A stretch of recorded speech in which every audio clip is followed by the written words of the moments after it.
Welcome to the I Hate Critics Movie Review Podcast. I'm professional film critic Sean Patrick. With me is Jeff. Howdy. Jeff, where can they buy your art? JeffLassiter.com has links to everything. I just posted on Jeff Lassiter Pop Cult, which is my Instagram, my new stickers, including The Substance, Sleepaway Camp, Halloween, 1978, and, of course, Jason X. Did you get some glamour shots of Monster Elisa Sue? No, it's a very simple, just a design with the activator in both versions.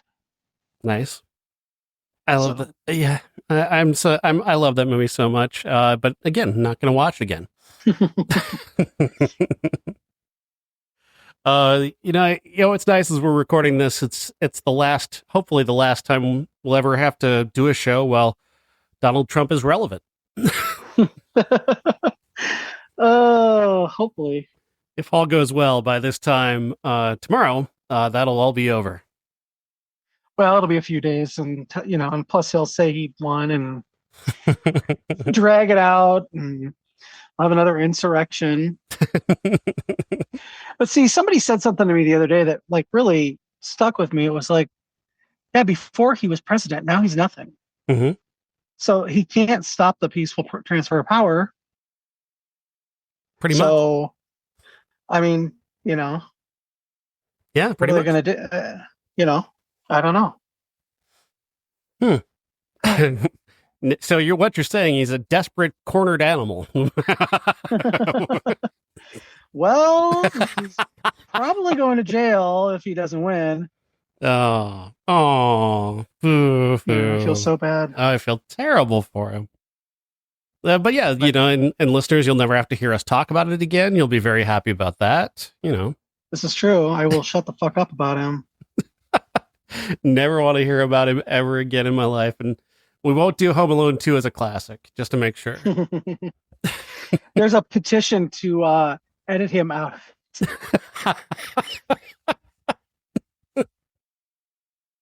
Oh my God. I can't say I'm against it. Yeah, no. So this is a very odd aside, and it's got nothing to do with anything, but there's this YouTube channel, Movies of the 80s, that I like. And the movie The Mirror Cracked. Have you heard of it? Yeah, of course I've heard of it. It's got one of the best catty back and forths ever, and it stars the goddess Angela Lansbury as Miss Marple. So the publicity for that movie is very funny. It's very funny because there's first of all, there's this article that's like bitchy actress returns to big screen, and it's a picture of Liz Taylor. It's like, what this isn't a newspaper. Like, wow, okay. Well, but then there's another one talking about her comeback, and the headline under her photo is Liz Taylor, 48 years old, and she doesn't care who knows it.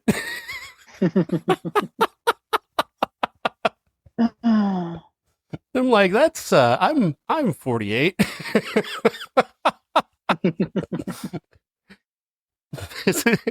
Just I could not stop laughing when I saw that. But do you care who knows it? Well, I just said it on a podcast, so I mean, I'm gonna have to edit that out, obviously. The changing beauty standards are very interesting. And, they didn't say a word about how old Rock Hudson was when he was in that movie. Not a word. Of course, he's a man. Tony Curtis didn't mention anything about his level of Botox. Or bitchiness, for that matter.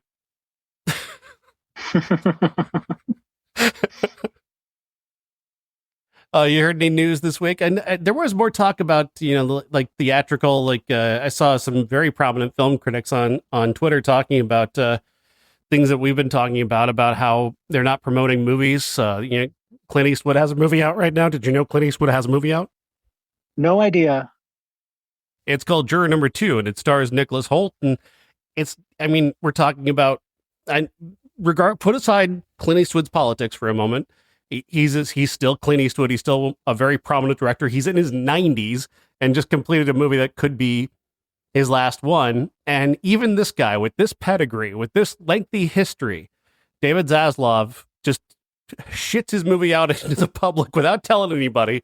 Doesn't even put it in an amount of theaters that would be interested. Like, didn't even put it out hardly anywhere around where we are, not in our theater. Just throws this thing out there because I'm starting. I know it's a conspiracy, but I'm starting to believe they want to kill theatrical. That's why they're not spending money to promote movies in theaters. They want to destroy theatrical and get all the money on streaming. I mean, based on the stuff that's been happening lately, I don't disagree with that. Are we gonna? Is it gonna be all art horse or all art house? I just don't know. No, movie theaters are not going to be able to survive this situation where they're getting these movies that nobody's coming to see, and these studios aren't promoting. And the more that they have to show here to an empty house, the worse it's going to get. You can't have Deadpool every week anymore because they're not putting that out every week anymore. It seems to be that they're not even putting out enough movies to cover weekends anymore. It's bizarre the lack of product that they're putting out on into theaters right now, and yet the product that they do put out, they don't tell anybody about, because I'm telling you, these fucking assholes, these fucking Wall Street guys and these Silicon Valley bros, they're trying to kill theatrical so they can get it on streaming and they can control the entire revenue without having to do anything with theaters. Yeah, and which is really dangerous to me, because look at how much stuff they take off of streaming all the time. Mm-hmm. Indiana Jones, only the last one is available to stream on Disney Plus now. Really? Indiana fucking Jones. Like, I get taking the crystal skull off because everybody hates that except me. But come on, Indiana fucking Jones. Truly bizarre. Yeah. But again, this is how when you're operating from the perspective of this as just a business, as just something, and it always has been. I get that, but I mean, the idea, like when Disney used to take their VHS releases and they'd pull them off the shelf for years to create scarcity and demand, and then maybe release them again to down the road to cash in on it. And if we're returning to that model, what if we're returning to that model, but it's going to be just so you can watch it on streaming? Yeah, I don't like that. Yeah, we've kind of gotten used to being able to watch anything we want when we want. Yeah. Which is also part of the problem, is that we're helping to kill theatrical. Well, and I get, what, that's another thing. It's like physical media. People give up their physical media all the time. Mm-hmm. But what happens, there are certain movies, like I got a copy of Soul Man with Thomas Howell for $1, less than $1. Mm-hmm. And because I've never seen it and I wanted to see how bad it is, I will not keep that movie. But if I wanted to watch, something like Strangers with Candy, if I want to watch that again, it's not streaming. I have to watch the discs.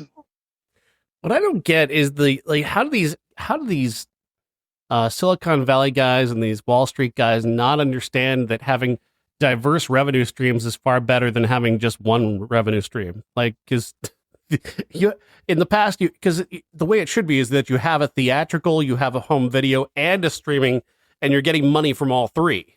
That seems to be that seems to be a lot more, I don't know, business savvy than just, no, we want to control the entire thing with just one thing. Yeah, I don't understand.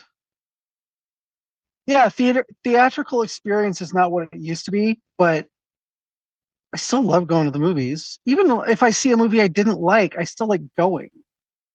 So I think everybody does, and they would go if people would tell them when the movie is in it, regardless of regardless of the horrible things I'm about to say about here. If more people had known that movie was coming out, people would have gone to see it, because it's Tom Hanks, it's Robert Zemeckis, it's Robin Wright. These are people that everybody recognizes and remembers, and there's an older audience that would have flocked to that. Clint Eastwood, the Juror number 2, if they'd told people that movie was coming out and they'd put it out in 1,500 theaters, there's an audience that would have gone to see that, and I think it would have done well.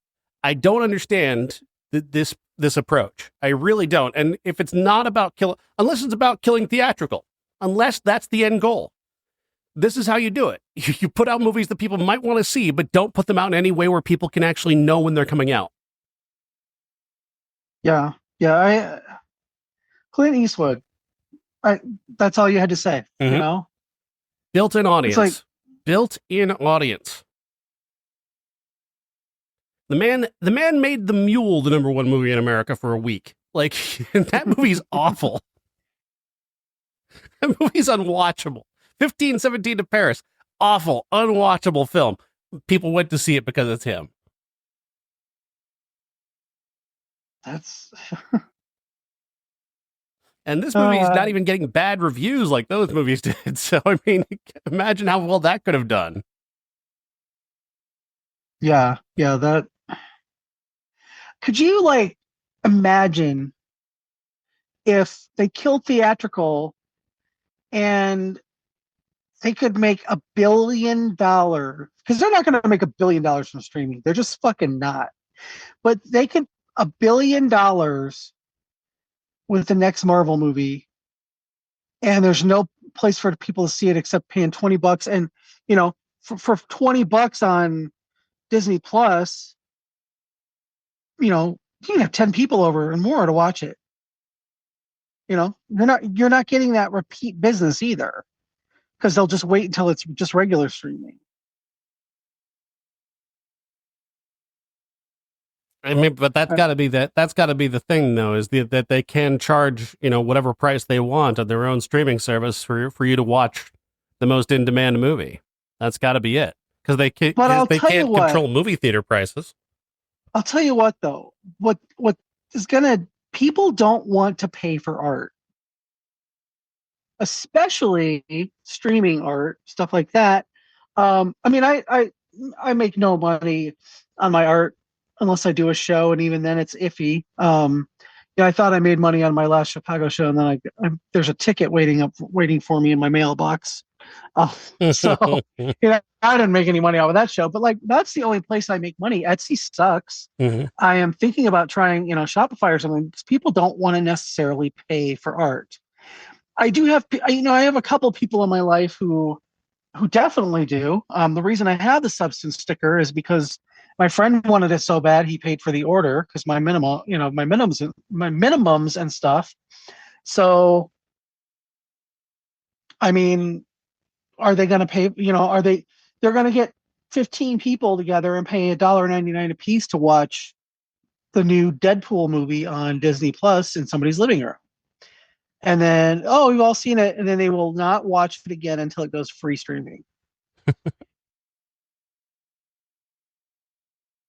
But you have to subscribe to get that, and then you can raise the subscription price, and then then we're taking this one away. But if you want to bring it back, you should buy the service or buy it through our digital store.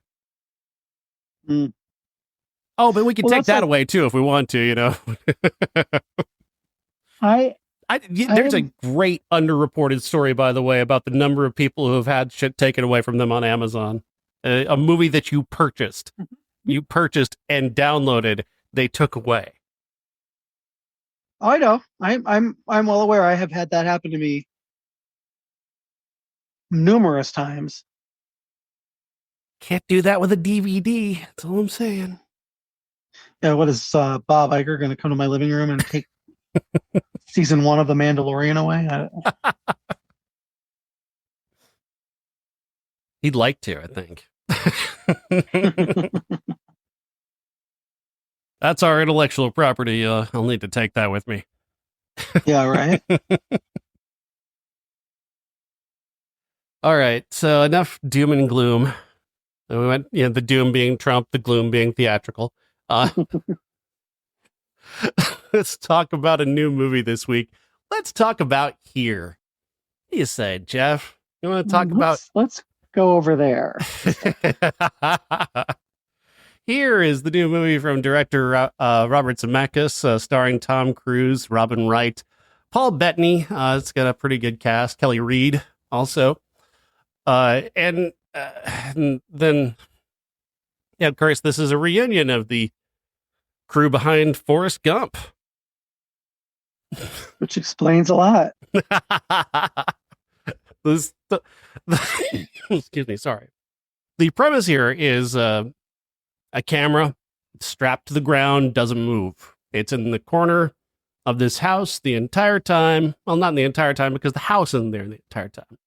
We go all the way back to the dinosaurs, and the death of the dinosaurs, and all the way through time to when the house is built, and then finally, blah, blah, blah. We're also going to go through numerous different times in the house's history by using these boxes that pop up on the screen and show you what the house looked like in this year with this family living there, or in this year when this family lived there. But primarily, we're going to spend it with this family where Paul Bettany was a World War II soldier. He's coming home. He's got his GI Bill. And they're going to use it to buy this house that's a little bit expensive and a little out of their price range, but they're going to buy it. And then he's going to go and get drunk and deal with his PTSD with alcohol and a job that he hates and being cruel to his wife and children. And then he has three kids, two of whom don't matter. They're just going to fuck off because this house is like some. But they're not played by Tom Hanks. Because this house has like a vortex that if you can escape it, you get to be happy somewhere else. So they've got this house and they got 3 kids, and then Tom Hanks is a teenager, which the de-aging technology is terrible. Just god awful, just not convincing at all. He and Robin Wright meet when they're 18. Hanks knocks her up. They're gonna have a kid, so they move in with his mom and dad because that's where the camera is. And they're gonna live there and stay there because economically speaking, they can't afford to leave. He gives up his dream of being a graphic artist to become a salesman so he can drink and be miserable. And she whines and complains about having to live with her mother and her in-laws. So she bitches about that. And it's all building up to telling us that, years later, after they've moved out of this house and they come back very, very old to visit, that this home was the site of their happiest memories. And like, fuck you, it wasn't. We never see them happy, not 1 minute. They're not happy 1 goddamn minute. Apparently, Robert Zemeckis' idea of the American dream is that you give up everything that you ever want for your family, and then you resent your family for making you give up things that you wanted. Which, yes, true. I've seen that happen over and over again. But that's not what you're building towards here. Exactly. This movie is junk. It's just junk. It's junk. It's trash. I hate this movie so much. And I know that I predicted last week with just talking about the trailer that it was pretty obvious I was going to hate this. So I did go into this with a bad attitude, but the movie did nothing to move me away from the bad attitude. And I don't really care if you think I hated this before I saw it, because it didn't do anything to change my mind, and it needed to. Yeah, it didn't change anything for me. I had heard bad things about it. I don't read your reviews until after I've seen a movie. Mm-hmm. So I didn't know what you would think, except to, like one of the worst movies of the year. But today at work, I said something about somebody. I worked 4 a.m. to noon, and oh, do you want to stay longer? I'm like, no, I don't. I have to go see this movie that I'm not looking forward to. Oh, what is it? Here. Oh my God, I saw it this weekend. It's the worst movie I've ever seen. Oh my God, it was so terrible.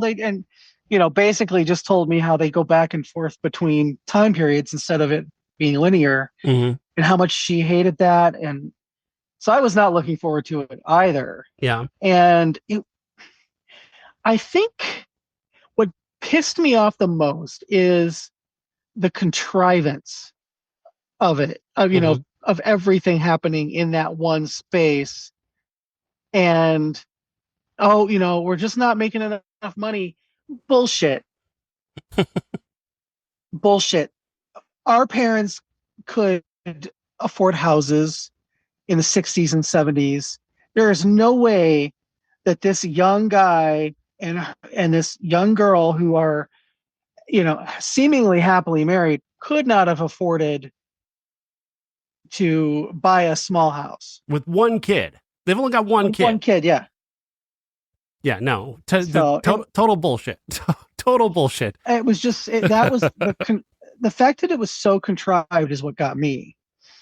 I thought Robin Wright was really good. Really, I thought she was terrible. I thought she got the worst of this. Well, she got the worst role, but she did the best with what she had.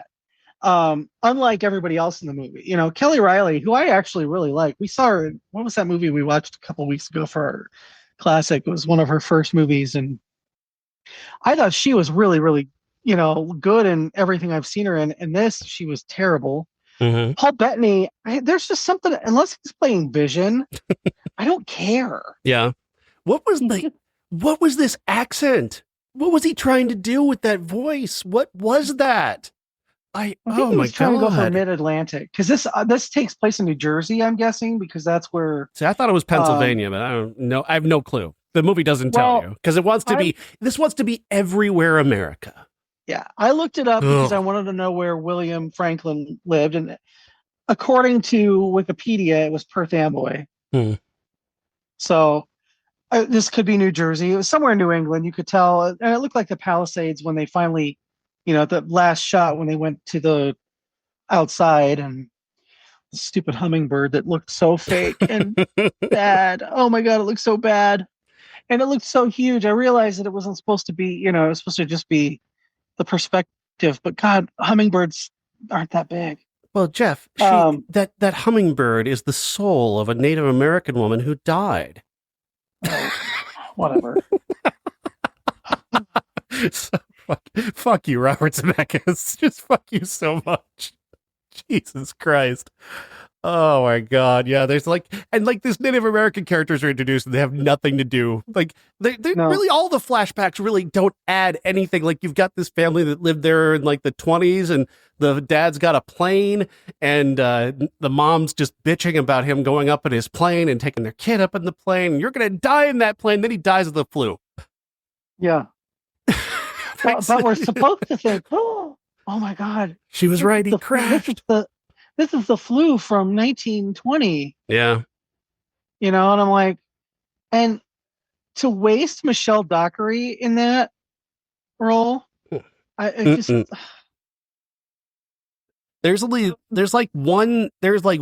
good flashback in the of the group of flashbacks, and that's the guy with the lazy boy. We have to watch the guy invent the lazy boy, but at the very least, these are the only two characters, Ophelia Lovibond and David Finn. They're the only two characters in this fucking movie who have any fun whatsoever.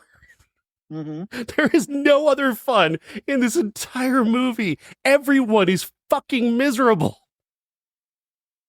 And also, it was completely fake because recliners have been around since the 1700s, and the founders of Lazy Boy patented a wooden model in 1928 and an upholstered version in 1930. No, stop. I don't know. Everything about it was contrived, and that's fine if you're into that. My theater was packed. Really? With every old person in my area was at this screening, apparently. I always sit down in front because I don't like to look at people's phones if I sit in the back row, I get distracted by everybody being on their phones. Mm-hmm. But my God, what is it with old people fucking talking through every movie that I've seen lately? They just worse than teenagers. Worse than teenagers, these people. This old couple, they talked throughout the whole movie. And I'm like, I don't want to see this, so I'm not going to get mad that I'm going to, if I had really wanted to see it and I had paid, good money for it, I would have been pissed. But I was just like, whatever, I'm going to try not to fall asleep. And the entire movie, this couple was just having a conversation. And I saw a couple weeks ago, I saw a movie and the guy was explaining to his wife, who was obviously visually impaired, what was happening. And I don't have a problem with that, except he was doing it like this. Also, So, there are devices you can get for that too. You can get some headphones to do that for you. yeah. But I don't think enough people know about that. But God, it was so distracting and so like, just shut up. Just shut up. Yeah, shut the fuck up. Like, Robin Wright, this poor woman, she's made to look like borderline amateur at times in this movie. Like, I felt so bad for her. She seems to have no idea how Robert Zemeckis is treating her, how he treated her during Forrest Gump. She's got an interview recently talking about Forrest Gump, and she doesn't think that Jenny is anti-feminist. And I'm like, girl, go back and watch the movie.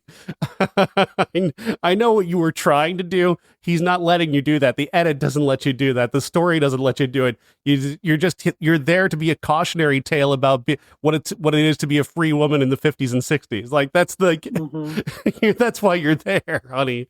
It's not to celebrate you.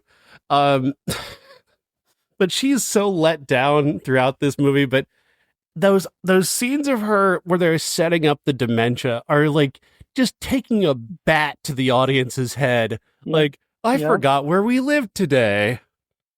It was the strangest thing. I was driving home and I had to pull over because I didn't know where I was. Oh my God, are you kidding me?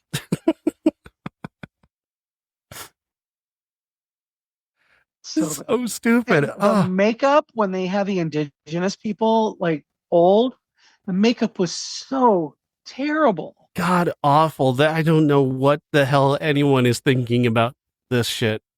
So in the movie, they have teenage Tom Hanks, like Tom Hanks from the time he's born until the time he's like 12 are played by different actors. And then it's Tom Hanks. Why couldn't they have just had an old person play the indigenous couple, instead of this kid who's like 20 years old playing him in horrible, like Dustin Hoffman played an old man in Little Big Man, and the makeup looks good. This looks terrible, and it's 50 years later. What the fuck? Because they're not spending money to hire people to do this professionally anymore. They're getting by. I mean, a good makeup artist doesn't want to work for the money that they want to pay them. Yeah. But also, they think they can make. They think, oh well, the special effects guy, they'll take care of that. Don't worry about it. Special effects guy can fix that. Don't worry about it. No, they really can't. They really can't fix that. Actually, they really can't. And they prove it over and over again that they're not able to fix that. Again, I said it last week just from the trailer, but like anytime Tom Hanks is wearing some sort of hairpiece, the movie's terrible. His hair was terrible. So bad. Well, another thing, like his voice, like we don't know how Tom Hanks talks. Like his voice has age to it, and we're supposed to buy that that's a teenager. Come on, man. Stop insulting us with this shit. Especially when he did the voiceover for the 12-year-old. Yeah. I was like, what the fuck, dude? Come on. So distracting. It's embarrassing, and then they think that they're fooling us, or they think they're that we're gonna buy, like we're buying this. We're not. All it does is take me out of the movie. That's all that does is just make me sit there and remember that I'm watching a fucking movie. But everything in this movie does that, like that editing thing, the boxes revealing the parts of the house that are different from different times. That all that's doing is just reminding me again and again I'm watching a movie. I'm not taking part in a story. I'm not being engaged emotionally by a story. I'm just watching a series of images unfold. When my coworker said that they went back and forth between the different times, I was like, oh, I don't think I'm going to like that, because I could honestly say if this had been in like chronological order, and like the action just sped up between the different things, I might have given it a little more of a pass, but it was so distracting and so stagey. And the action could have taken place on that first floor of the house. and it still would have been the same. You know what I mean? Mm-hmm. It's still because they did go outside occasionally with these boxes. So it's like, why are you just stationed in one place? No, You they can weren't move around the outside. first floor. Outside came to Well, them yeah, because yeah. we're trapped on a pole somewhere. Don't know. Don't understand. Like it reminded me a little bit of that movie Ghost Story from a few years ago, because like everything has to happen wherever the camera is. Oh, yeah. I see. I never saw that movie. Uh, I just it had Casey Affleck when I was going through a thing with him. So now the one thing I will give it is the set design. I thought it, like little changes here and there, like you said that Linda Cook says, when you're watching a bad movie, you pay attention to the furniture. And let me tell you, the whole time I kept going, oh, they changed this, and oh, this is in a different place now, and I was paying more attention to that. So I did like the upgraded couch. That was a nice one. yes, yes, Didn't I realize it like was the pulling. black couples. Like, yeah. Yeah, I like the black couples couch the best, though. They had the best taste of anybody. Yes, They yes, did. Yeah. I don't, again, and Robert, the heavy handedness. I get it. I get but they have this scene where they cut to the family, this black family that lives there and sometime in the future. And the family sits down their kid and they're telling him about what he needs to do during a traffic stop. yeah. And it's like, The dad is giving the talk. this is not your story to tell, Robert Zemeckis. I realize you're trying to be timely and whatnot. This is not your story to tell. Oh, didn't he had Jordan Jordan Peele come in and direct that scene? I'm just kidding. God, he would never. They have a maid who dies of COVID. Mm-hmm. Jesus Christ. This movie is miserable. It's among the worst movies of the year. I'm not saying it is the worst. There might be another movie that's worse than this that's slipping my mind, but We've seen a few. I had a really bad time watching this. It was a really bad time. So I work most days at 4 a.m. Mm-hmm. Okay. Sometimes I get off at 8. Sometimes I get off at 11. Sometimes I get off at noon. Today I stayed till a little after noon, and I was exhausted. And I kept waking myself, like I would kind of sit and just kind of, my eyes would get heavy while I was watching this. I'm like, no, I got to watch this. And I really, really, really wish that I had just let myself fall asleep. Would have been a better use of your time. Yeah, I would have gotten a nap in today. So let's talk about the new movie, Woman of the Hour. It's on Netflix now, and it's directed by Anna Kendrick, starring Anna Kendrick alongside Daniel Zovatto, and tells the story of the guy who came to be known as the dating game killer, Rodney Alcala. Jeff, you know a lot about this. You've actually just read a book about him, right? yeah, I just listened to a book on Audible about the dating game killer, Rodney Alcala. And this movie takes a lot of liberties with that story, with the dating game part of it especially. But it is pretty accurate as far as like his murders that are shown on screen, and his kind of ick factor. Mm. So, but this movie does take quite a few liberties with the dating game portion of the story. But yeah, Rodney Alcala was a creep who killed possibly as many as 130 people, mostly women and young girls. Was at one point was on the the 10 most wanted list, but he still got on the dating game. Yeah. And that's where we pick up the story. So Anna Kendrick also co-wrote the screenplay, but also is this director here, her first time behind the camera, and she does an incredible job. Her character is Cheryl. She's the contestant on the dating game, is going to choose between 3 bachelors. The dating game is an aged concept that has kind of been revived in the internet age. Is stuff that like there are like channels on YouTube that are actually kind of dedicated to doing something very similar to the dating game without calling it that.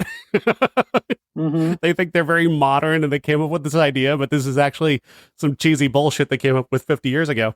It's this cheesy game show where you get one contestant and they've got three people to choose from to date, and they ask them, weird flirty questions written for them about dating, and then they choose one to go on a date with that's paid for by the producers. And Rodney Alcala really did get on the real life dating game, which is just kind of one of those weird historical facts that just exists. But along the way, he did win. Along the way, he happened to be a serial killer. And one of the things that I think this movie does incredibly well is take away his mystique, and take away the mystique of a serial killer is incredibly important, because Daniel Zovatto plays him. Rodney Alcala is he's not a cold-blooded genius. He's not some calculated, constantly ahead of the game kind of smart guy. He is a guy he was this reptile who acted on instinct. He was just this instinctual guy who had this he was opportunistic. This wasn't him being a sixth generation genius, because there's this notion that there are people out there who equate cruelty with intelligence, and like, you've got to be super intelligent to be as cruel as these people can be, because you don't care about what other people think. You're just totally intelligent all the time. Mm-hmm. And it's like, no, this guy, certainly not this guy, for sure. He was just a guy who had opportunities and a fucked up head and did what he did. And what this movie does is take time to give his victims the opportunity to show that they were not foolish. They didn't make mistakes necessarily. They trusted the wrong person, yes, but they were real people with real personalities who didn't see this guy as a threat. And because he didn't present as a threat, he presents as just kind of a very average person. Well, go ahead. I explained to my sister, because we watched this together yesterday. It was also the 70s. We didn't know about serial killers. We just knew people would occasionally go missing or die or whatever. And so it was much easier back then to be a serial killer and to get all these opportunities. And as this movie really shows, women were taught to be polite and go out of their way to make sure they weren't rocking the boat. I mean, Anna Kendrick sleeps with her neighbor because she doesn't want to offend him. It's like, right. Little details like that. They're just so smart. They're just so smart, because there's like no way she wants to sleep with this guy, but at the same time, it's probably going to be easier than just having to deal with him every day. Yeah. Well, and if you're a true crime fan at all, you know how men are. And especially certain types of men do not like to take no for an answer. Look, we were talking about how much we can't stand who, and yeah, the ultimate can't take no for an answer. Can't take no for an answer. His followers don't take no for an answer. It's like,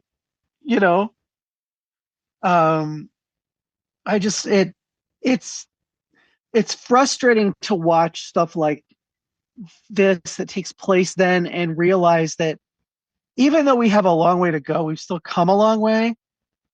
Especially with, women seeing their own agency and being able to say no. And, still, men are men and men are pigs, and they're going to, do stuff to women who turn them down. But, God, some of the stuff that she went through was terrible. Just existing as a woman. One of the great things one of the really smart filmmaking things they do here in this movie is there's a character played by Nicolette Robinson, and there are numerous times throughout the murderous career of Rodney Alcala where people had said something to police. They had said something about him being, this could be your guy, and police just like, whatever. The police did a terrible job. they let him get away with this for a very long time just through their sheer incompetence and inaction. And there's a subplot here where Nicolette Robinson plays a woman who was at the dating game, and she recognizes Rodney Alcala on stage as the man who killed her friend, or at least was the last person seen with one of her close friends. And she tries to tell the producers, and they completely ignore her. And there's the police that completely ignore her. And basically what Anna Kendrick is doing with this character is using her as the through line to condense all these various times when people tried to say, this is the guy, and the cops did nothing. Yeah. Well, and I kept having to like temper my watching of this, because knowing how much they changed, especially during that dating game sequence, was like, this never happened. This lady, this didn't happen and this didn't happen. But then when I sat back and thought about it, I was like, wow, this was really creepy. And, I appreciated after the fact Anna Kendrick giving Cheryl some agency as far as the questions that she wrote. Mm-hmm. And I think it added a little more believability to the fact that she would pick him. Yeah. Because, none of them were doing particularly well until she started asking questions from her own head instead of the producers. So you know the story then, that, like, what happened after the dating game? Well, yeah, they did not go out for drinks like in this movie. They had planned a trip, just a little like tennis trip or something, but she didn't go because she thought he was so creepy. So, a lot of this was, I mean, honestly, that scene in the bar where they're talking and she's kind of sussing out the fact that he's not what he seems to be. And she looks at the waitress, and the waitress looks back at her, and she just really briefly shakes her head, and the waitress says, "Oh, sorry, we're closed. You missed last call." So she thinks she's going to get out of it, and then he decides to walk her back to her car. And that whole scene with the number, oh, here's my number. And then he's like, he knows that she finds him creepy because he's done this so many times. And once he reaches a point where, the women find him creepy, that's when he kills them. Yeah. And he's starting to figure out that, oh, she's finds me creepy now, so I got to kill her. But again, that's a needed change to get to that point, because you have to condense that point, because it's not cinematic to just have her ghost him. That's not as cinematic as having a confrontation. Yeah. What's the point of, having Anna Kendrick if he's just going to be like, so, okay, I guess, we're not going to hang out. That's it. But that scene where I listened to another podcast that my friends do, and they were talking about this movie today, and they were so freaked out by the parking lot scene. Yeah, that's a great scene. And because it's so well directed, and it's just Anna Kendrick. I know that she learned from Paul Feig. So I heard her say it in an interview. She learned from him on how to direct, and he directed A Simple Favor, which had a lot of really good suspense scenes in it. So I was blown away by how she directed this. Yeah, the way she kept him in the shadows at a distance, and him closing that distance, and her getting to her car, that's a great piece of visual filmmaking. It just goes to show you she's got a tremendous eye that is likely to only get better as she directs more. Oh yeah, I can't wait to see what she does next. This movie's terrific. I think this is actually a top 10 movie of the year for me.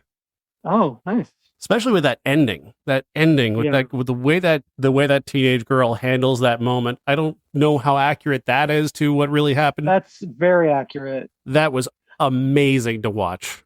And like I said, the thing about it, the kills are like completely accurate to the case files.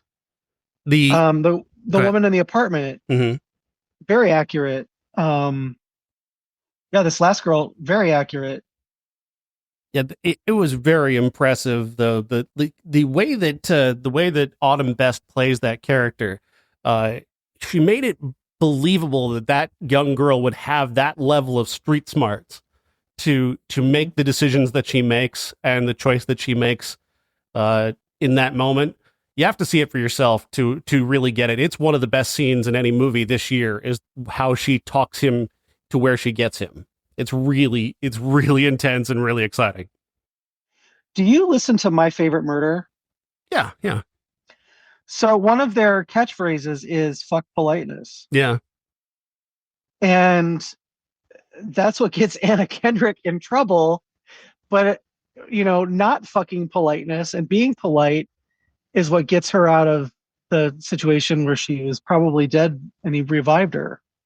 It's it doesn't always work, but yeah, fuck politeness. But also, the Catherine Gallagher, I think it is, who plays the woman who is murdered in her apartment. She invited him up to help her move some stuff into her apartment, and ends up getting killed. Even her, she's given at least the opportunity to form a personality, and she's very engaging and charming for the time that she's on screen. And when you're watching her realize the mistake that she's made, it's not her fault that she didn't make a mistake. She just trusted the wrong person, but it is not her fault that this happened to her in any way. He's the creep. Yeah. He's the killer. I don't want to frame it in that way, but the way that she plays the character, though, she gives it so much life before he sets upon her that it gives it so much more impact when you care about these characters. Exactly. And I think that that's one of the things that Anna Kendrick, as an actor, she's so involved with her other actors that I think giving them the opportunity to be these people, they really, everybody is is the is who they are. Daniel Zovatto, I've seen him in a million things, and he was in the Pope's Exorcist, which remember how much we love that. And he's so different in this movie compared to that. Don't Breathe, It Follows, all these movies that I really liked, and he's just, there's something charming about him and it's just, you see it in his eyes and how his whole body just changes when he becomes the killer. Mm-hmm. And how I think if one of these women had shown him some interest earlier in his life that wasn't, involved in him trying to get them out into the desert to kill them, who knows? But isn't it, like, I've never heard this before. This might be new because the book that I listened to recently was several years old, but wasn't it implied that he had maybe slept with the guy from the New York Times? I've not heard that. Well, you see his photo, his shirtless photo in the book that what's the character's name? Amy, Autumn Best, the book that she's looking through, Mm-hmm. and you see the reporter, you see his picture in there, and he's shirtless and he's looking kind of guiltily at the camera. I missed that. I didn't see that. So I thought that they might be, getting at something with that I didn't ever pick up on before. So. Yeah, no, I did not see that, but there's so many great details in this movie, and it's such an exceptionally well made movie. This is one of those movies that has just grown in my mind since I saw it, and gotten better the more time I spend with it, and that's always the sign that a movie is really good, is when you take it home with you and you just keep it in your head for a while. And this one is definitely staying with me. Yeah, I thought about it all last night and then all day today at work. It was just little bits and pieces of it really stuck with me. All right. Well, that's Woman of the Hour. Let's talk about our classic, because you don't want to talk about Hitman, right? No, we'll talk about that later. Okay. I tried to get in that movie twice. Fair enough. Our classic is Back to the Future because I wanted to remind myself that Robert Zemeckis was good at one point, and I think he was good at one point. Back to the Future, you don't need to be too much introduction on this. We don't even need to go very long on it, but it is just reminiscent. It is such a well directed movie. The beats are strong. The arc is strong. You know, Michael J. Fox evolving the character of Marty from being kind of a self focused kid to a kid who realizes that his life is it's very much like a It's a Wonderful Life kind of setup where you go from a guy who's kind of self focused to a guy who's more open to the world and understanding. And he plays that arc very well. Yeah, Michael J. Fox is one of the most relatable actors there is. He's a guy who's just so easy to like, but he is also distinctive at the same time. And he's got a tremendous comic timing. I mean, just tremendous, just little details, little gestures that set him apart from other comic actors that just really, it just shows you just what kind of, just how smart he is in the moments. They're just these little tiny moments throughout, like the way he reacts to his mom seeing him in his underwear, just the little physical touches that he does. They're just so smart. Yeah, I mean, I think everybody by now knows that it was originally Eric Stoltz playing this part, and he just wasn't doing it. He just was not giving it, and so they replaced him. And I think that was the best decision that Zemeckis and Spielberg ever made, because I can't imagine this movie with Eric Stoltz playing it straight. I can't imagine this without Michael J. Fox. Simply put, I mean, he just is Marty McFly. He just is this character. And then, of course, you've got this two-hander thing going because Christopher Lloyd is one of the most underrated actors of all time. I mean, all the way back to Taxi to One Flew Over the Cuckoo's Nest. The man can do so much with so little. He proves it every time. I don't think there is much of Doc Brown on the page, but when you give it to Christopher Lloyd, it grows. Oh, he makes the movie for me. Just, his little mugs and everything. And great Scott. So, yeah, he's so intense, and he just everything is life or death. He's great. I heard a wonderful story about Christopher Lloyd on Taxi where they invited him on to just do a cameo, and everybody loved him so much on that show, and he was so funny. They're like, we have to find a way to get him on this show permanently. And then they made him Jim. We've got like all these, we've got too many people in this cast, but we have to have this guy because he's so good. That's Christopher Lloyd in a nutshell. And if you look back at his career, it's so prolific. I mean, he's been on so much stuff. Yeah. And some real classics, I mean, Who Framed Roger Rabbit? One of the greatest movie villains of all time. Unquestionably. Yeah, he's just so good in everything. Granted, he's been in some crap. Well, but who hasn't? My Favorite Martian. Oof. Not good. Not good. Shout out to Crispin Glover too. I love him. Yeah. He's just so fucking weird and everything. And he's so earnest in this movie. He is, and it's it feels so real, and it feels like he gives this character so much reality, even as it is kind of, even as broad as it is, he feels real within the universe. Mm-hmm. And that's a testament to how he's playing it. Yeah, he's kind of I mean, Marty's the main character, but he's kind of the touchstone of the movie in a way. He's the just the innocent heart at the center of it. Yeah, I mean, this is definitely a classic of all time. Just like everybody knows this movie. Yeah. Yeah, the sequels are lesser, but all sequels are lesser. But even with the sequels, like there's still plenty of charm in each of those because of these actors, and because, again, Zemeckis is not a bad director. When he chooses to work with actors and care about having actors, he's a pretty good director, but at some point, I don't know, some point after Forrest Gump, he just decided, I don't really want to work with actors anymore. I don't really like actors that get in the way of what I want to do. And I'm just going to eliminate actors if I can. I'm just going to work with Tom Hanks. Forrest Gump. And I figured out how to make here better. Oh, I mean, anything's an improvement, but go ahead.